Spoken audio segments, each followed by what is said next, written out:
Pantheon, The Unbreakable Spear, a biography from League of Legends. Read to you by Prestige Edition.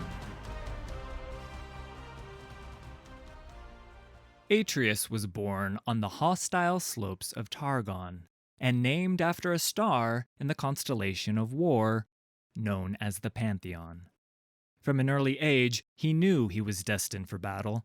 Like many in his tribe, he trained to join the Rakor's militant order, the Rahoric.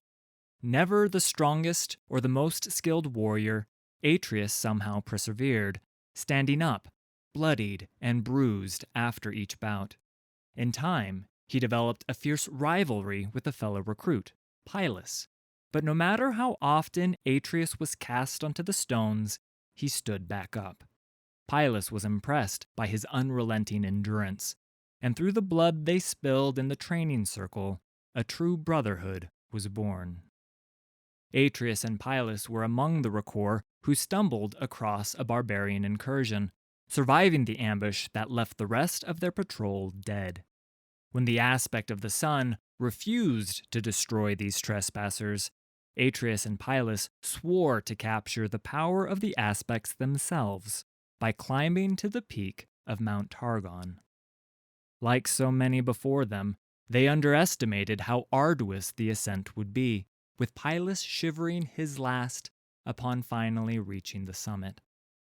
Only Atreus remained as the skies opened, making him host to a divine aspect with the power to take revenge. But it was not a man who returned to the Rakor afterward, spear and shield gleaming with celestial might. It was the aspect of war itself, the Pantheon.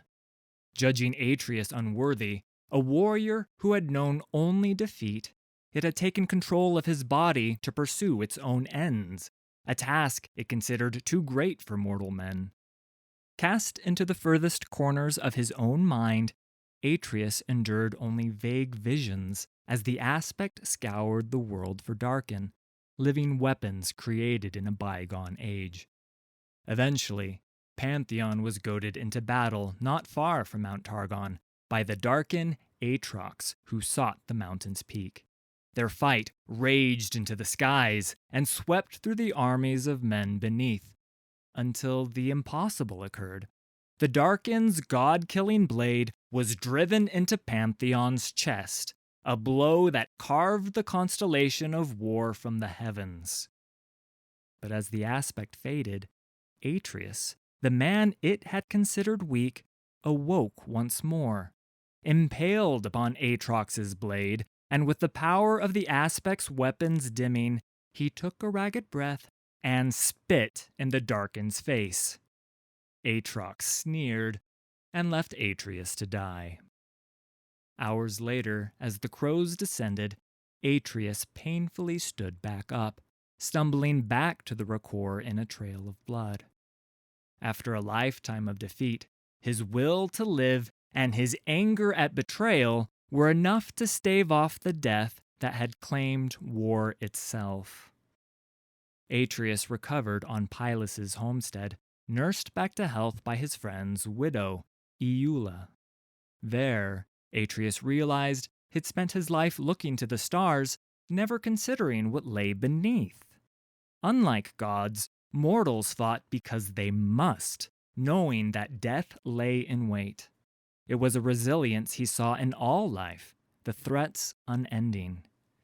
Indeed, barbarian invaders now threatened the Rakor's northern settlements, including Iula's farm. Though it was months before he could lift a spear, Atreus was determined to end this scourge himself, and eventually set out with the aspect's dulled weapons in hand. Yet, when he arrived, he found his sworn enemies already under siege. He knew from their cries, from the overwhelming stench of blood, they faced Aatrox.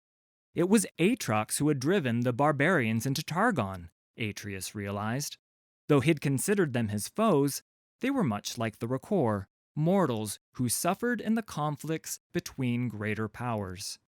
Atreus felt a cold rage at both the Darkin and the Aspects. They were no different. They were the problem. Atreus put himself between the barbarians and Aatrox. Recognizing the battered shield and spear of the fallen aspect, the Darkin mocked him. What hope had Atreus now without the Pantheon's power? But even though Aatrox's blows cast him to his knees, Atreus's own will reignited the aspect spear upon hearing the cries of the people around him. And with a mighty leap, he struck a blow that severed the Darkin's sword arm. Both Blade and Darkin fell to the ground. Only Atreus still stood and watched his namesake star blaze back to life in the heavens. Though he often yearns to return to Iula's farm, Atreus vowed that day to stand against aspects, ascended, demons, and any who wield power so great it can only destroy. Forsaking his own name, he has become a new Pantheon, the aspect's weapons fueled by the will to fight that can only exist in the face of death. For with the divine Pantheon gone, war must be reborn in man.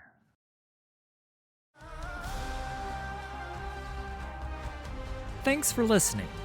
All credit for these stories goes to Riot Games and League of Legends. Full details can be found in the video description. If you enjoyed this production, please hit like and subscribe. There's a lot more coming.